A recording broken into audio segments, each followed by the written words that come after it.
Please welcome founder and CEO for Hopper, Frederic Lalonde, in discussion with Skift executive editor and founding editor, Dennis Shaw.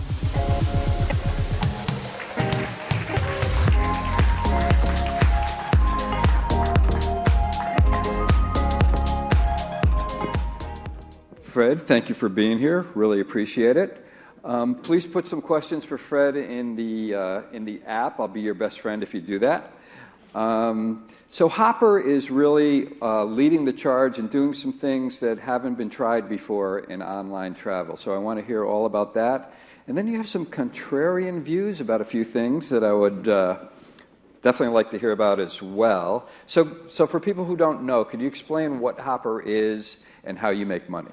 Yeah, so we started a long time ago. 2007. Yes, and we took a long time to launch. This was the days of the lean startup where we were supposed to build in 6 days, and we took 6 years. We started aggregating GDS data to forecast the future.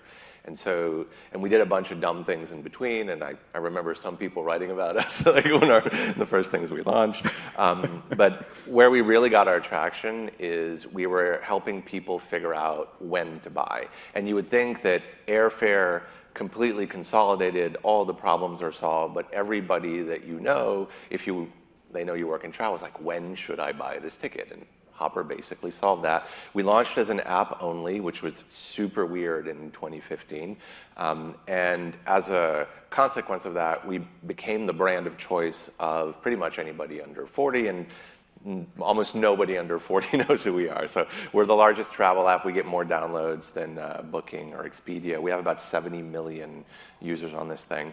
And since that, we started becoming an OTA proper, so selling air, hotels, and mostly air, so it was a terrible business. We were just making no money. And so what we did pre-pandemic is we started looking at our long-term prospects, which were, we're going to be the Duolingo of travel. So, people using us, nobody buying. And we got into the Fintech. And you can literally see on any of our charts, when we started offering what we call our financial services now, we became a viable business. So today, 70% of what we do in terms of our revenue is not selling travel. It's these financial products. 70. Yes, 70, and it's growing faster than the travel component, even though the whole thing is growing. And the last thing I'm sure we'll talk about is last year, and we really announced it this year, we launched Hopper Cloud, which most of you are wearing around your neck right now, so that's why we're sponsoring, is so that you can read the cloud thing. And fundamentally, that is making our financial products available to third parties, other companies. Capital One was announced. It's one of the bigger deals. They were our anchor customers, but airlines, hotels, OTAs, just basically accelerating the adoption of fintech in the entire travel category. So this would sort of be like airlines making more on the bag fees than on the flights. I mean, ancillaries are awesome. There's one quote, I can't remember who said it, which is, there's only 2 ways to make money in business: bundling and unbundling. and rebundling. Yes. And so what we did is we basically allowed customers to purchase new things, like a price freeze. It's a real thing. We do it in air and hotel, and we make huge amounts of volumes on this. 1 out of 4 of every airline ticket that we sell on Hopper was previously frozen, and 1 out of 4 hotel room is frozen before it's purchased. So we just made it possible for customers to buy new things in travel that didn't exist last year or the year before. So when you say frozen, you charge customers like between $20 and $40 to freeze the price. If it goes up beyond what you froze it for, you take the loss. So I've heard you talk about it as sort of like a hedge fund. Yeah, when you aggregate it, it comes as a hedge fund. And the way we came up with this is, we were doing price forecasting, and we're accurate to the day, a year in advance, 95% of the time. And that's why people use us. But what about the 5%? That we actually hose our customers and get it wrong and tell them to wait, and then the prices go up. And so we were thinking about this, and well, that's bad, but what if it's a different 5% every month and it rotates across our entire user base? So we started thinking of this idea of everybody pitch in $5, and if we get the forecast wrong for Dennis, we'll pay the difference. That was kind of the inception idea, a risk pool, right? Which People do this in insurance and in other categories. So we were thinking about that, and it turns out that for all sorts of different reasons, people want to be insulated from the yield management of the airlines and the hotels. But at the same time, this is very important to the airlines business. So what we do is we sit in the middle, and to your point, if the price goes up, you're paying what you froze. If it goes down, you pay the lowest. And if there's a difference when you book, we pay out to Marriott and American Airlines, and so no effect on RM, which is why everybody likes this. So that's interesting, but the reason it really works is if you book, we credit the price of the freeze to your booking, so it's free. So this is just a much better way to buy stuff in travel, is to put a deposit down. For us, it's super cool because we can activate a new customer for $14 instead of $470 or whatever the actual cost of the travel is. So it's one of those rare, like, win across the board, everybody wins things. A win-win. Yes. The problem is you have to price it well because we're pricing the risk. Right. When we launched this in air first, we lost enormous amounts. Like, it was ridiculous the amount of money we were losing on this. And the reason we can do it is the same reason that people were throwing rocks at me for aggregating the data, is we understand future prices better than anybody else, so we can price the risk in a way that nobody else can do. Therefore, we can actually offer this product. Sometimes we get it right, sometimes we get it wrong, but on aggregate, we do better. Right. So you mentioned that you were kind of slow to get going. And so Hopper has raised $600 million, has a $3.5 billion valuation. Are these products that you're doing, are they really fintech, or is this a buzzy way to up your valuation, et cetera? That's a good question. So the reason that we started calling them fintech, we did this before it was cool, so I have that in my defense. But also, it's because we take the risk on our P&L. So one of the things that happened is we're pretty reckless in terms of how we build product. It's one of the reasons we've stayed private for so long, is so we can take risk. So what we do is we actually have that entire risk pool for price freeze, cancel for any reason, change, disruption, and so we have all these product suites. These things sit on our P&L. So we went from being an OTA with the kind of financial P&L you would expect with that, to becoming something that is getting most of its revenue from this, but also that has a stack of financial liabilities that doesn't look anything like a software company or an OTA. It looks like a firm in that sense of it. So I won't say our auditors made me call it that, but when you really look at what we're becoming as a company, especially with the cloud, where in some of these cases we're not even selling the travel, these are our orthogonal financial products. One interesting point about price freeze, so everybody's losing their mind over buy now, pay later, and it's about time because customers care about this, but about 1 out of 3 of our customers that freeze a price, when we survey them, why did you do that? The answer is, I don't have the money in my bank account to book the whole thing. I'm waiting for my paycheck. I'm using this as a deposit. And if you think of it, it's actually a better version of buy now, pay later, because what I'm actually doing is not making you buy, but I'm holding the price for you, and you actually get to pay later. So we actually discovered this accidentally as we got to market, that a lot of these things, even though they're called differently on Hopper, they might actually end up being, time will tell, better version of some of the standard fintech products that have come from outside of the travel industry, like a firm. Right. So do you see Hopper, the end game for Hopper is more of a B2B company or a consumer company? Because you just did this deal with Amadeus where they're going to be distributing these sorts of products to airlines, OTAs, et cetera. Yes. Okay. So yes what? Yes to all those things. Yeah. So a more interesting way to ask that question could have been, why are you stupid enough to take your financial products and give it to your competitors? Because that's what I'm surprised you didn't ask it that way. But the fundamental reason that we're doing the B2B thing is because we obsess about lowering the cost of travel and to our customers. This is like, and I will use the ugly word, we're here to steal share from Expedia and Booking all day. Like, I'm a private company, I can talk differently about these things. Mm-hmm. And so the way we do that is we drop the price of travel. So we do this through, we have a wallet, a digital wallet, and of course the unit is called a carrot, right? And so you can earn carrots. Some of you might have them if you have the app right now. But the point is, customers respond to a $2 difference on airfare, they'll decide where they book on a $300 average order value. It's primarily about price at the end of the day in leisure. So that segment, our app is pretty good at generationally. But if you think the whole TAM, like the last Bain number I saw, travel is going to be $2 trillion when it's fully recovered. You can pick 22, 23, 24, whatever you want. The biggest segment you can get as an OTA is $400 billion. That's where Glenn and Peter and I compete for the OTA market. But ultimately, that's a big TAM, but Shopify is bigger, right? Like all commerce is bigger than that. So what we looked at is said, well, what if we actually made it cheaper, more convenient to book travel everywhere? Because some people are always going to book on American Airlines, and that's completely fine. As a customer, they're allowed to do that. Why can't they freeze the price? So we use just very simple thinking around everything we do. Does a customer want it? Can we build it quickly and do something innovative? Can we make money? And when the answer is yes, we do it. That's the strategy. There's nothing else. Right. So I suspect that the app will continue to grow because we're doing a lot of innovative things, and I suspect, I know this, that the cloud product is going to get as large as the app or probably larger in the next 12 months. Right. I've asked several speakers about SuperApps. They're super big in China, Southeast Asia. And Dara, former Expedia CEO, Uber CEO now, he says, no, they're definitely not coming to the West. It's an Asia thing. I think you think a little differently about that. Oh, yeah, I'm obsessed with this. Yes. So our thesis at Hopper is that the East, China and Asia, is ahead of the West in terms of customer behavior.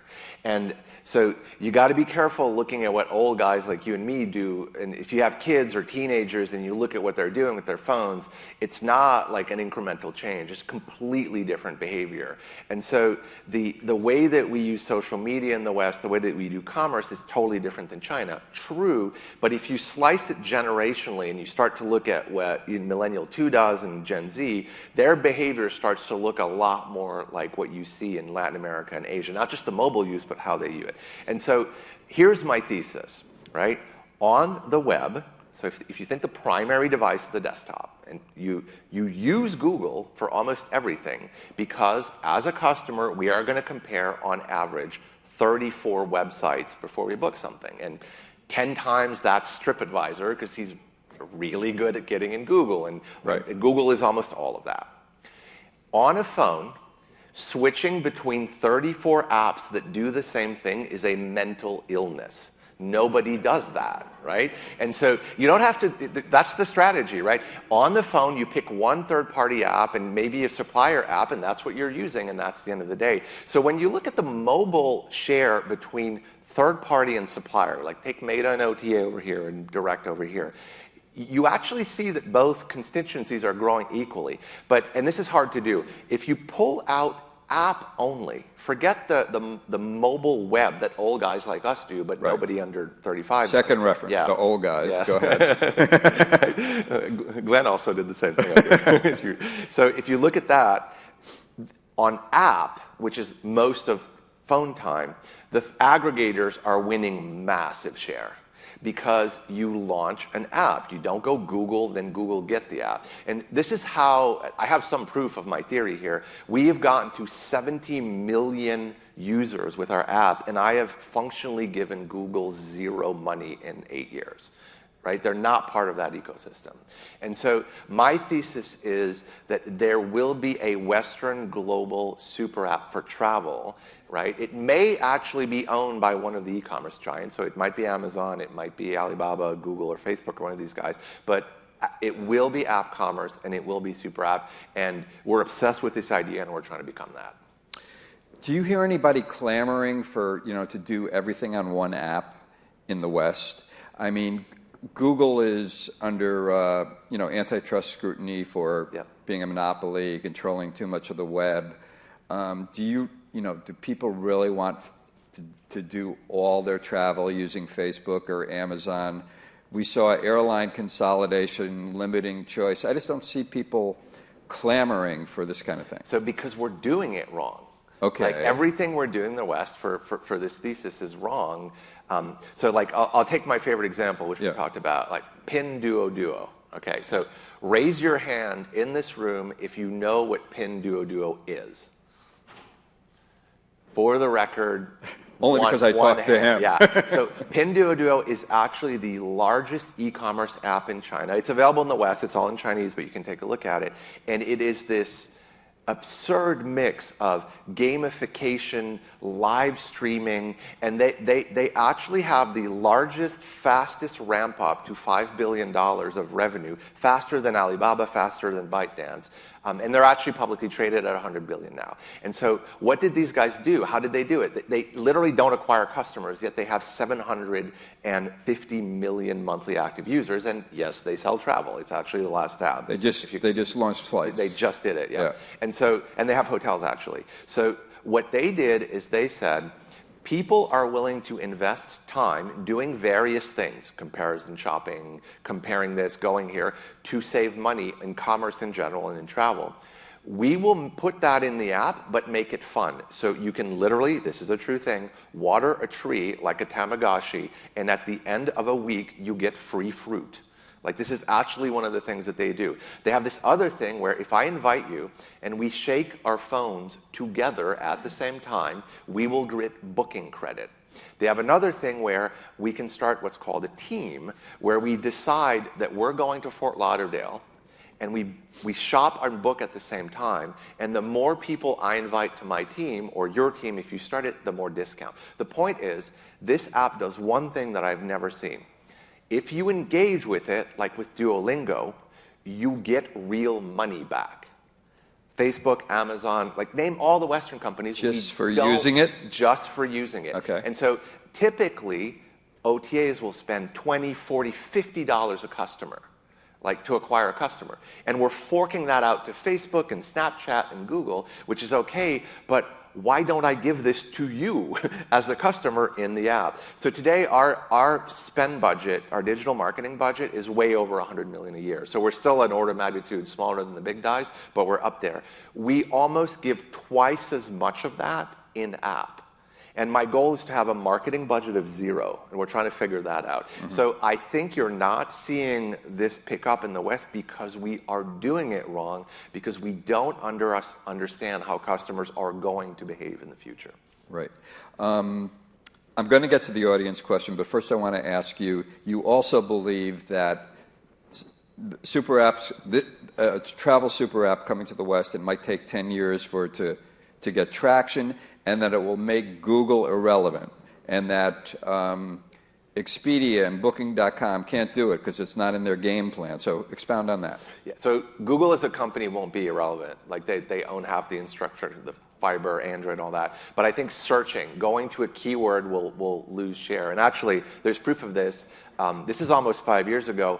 Product searches on Amazon in just raw numbers of searches overtook Google. Not all searches, but the product searches on Google. And if you look at Amazon's advertising business, it's just phenomenal because they're letting people bid, for those commerce pages. So I don't think it's in the DNA of Google to disrupt themselves completely. Although they're a very innovative company, and I wouldn't short them on anything. But also, a lot of people are upset. Like, how many people got on the stage and complained about something they're doing, right? Like, there's part of it is it's been around for a while.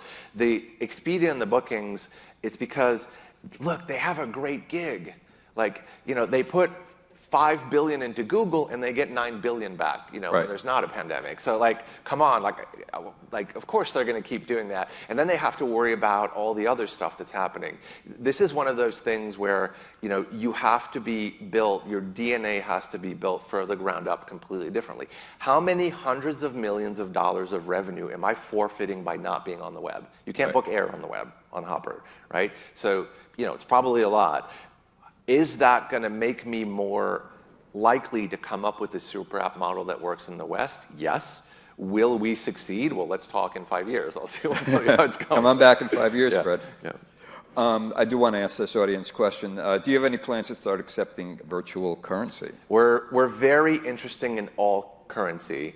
We're interested in, so right now we give credit in the form of carrots, like that being real money, being it fungible to dollars, Bitcoin. So there's one thing, and we always build from our customers. We don't sit in a room and do a strategy thing. We ask our customers questions, and when they need things, we try to make them. So there's this one stat, which I believe is more universal than Hopper. 70% of our customers, and these are predominantly leisure customers, say that they have a separate saving account where they put money that is just for travel.